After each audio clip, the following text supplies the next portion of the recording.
Hello, my name is Chris from Aurelius Canon. Today I wanted to go over some system design principles in regards to governance, as well as generic orchestration of workflows, so that they're observable, traceable, as well as more secure in implementation.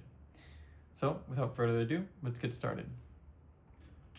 The system we're going to look at today was a system I designed with Aurelius Canon that's in regards to the actual Canon Gate OSS.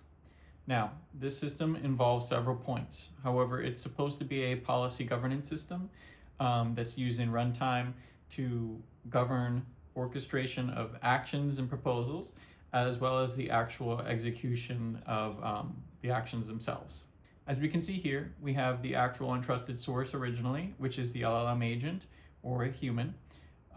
This agent or the human is going to propose a task. That task is then going to get modeled into the action proposal, which is a structured action proposal.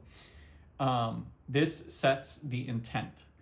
Now, intent and actual execution are decoupled in this system. So intent is governed, as well as the actual execution of the action is governed as well.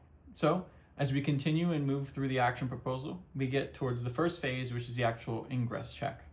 The ingress here validates whether or not the actual proposal itself is in line with the policy that's set for that proposal for the agent, as well as the set of actions that are being proposed.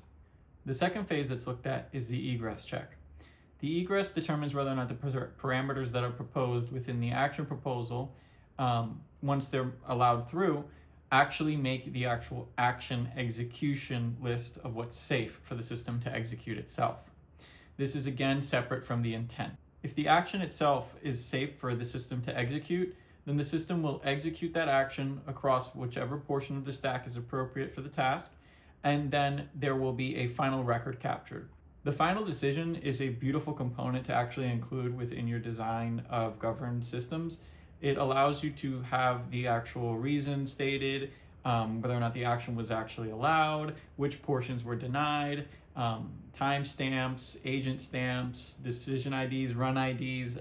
This is a beautiful portion and packet of information that allows you to determine what actually happened within the system. Naturally, this involves you actually having traces and the information imported into the final packet or the final gate decision, which is used in this architecture, which will then finally allow the action to occur for the agent or not. Now, again, this is a very high-level approach. It's not going into the actual low-level specifics that actually occur during runtime within the system itself, as there is a lot of other principles that are important for designing governance and governed systems that are observable especially. But this is more or less kind of a high-level overview and schema to kind of look at and begin to implement and then define with more details what you actually need for your system to run. Thank you for watching. If you enjoyed this video, please feel free to leave a comment down below or a like. And as always, if you have any questions or concerns, also feel free to reach out. Thank you, and I'll see you next time.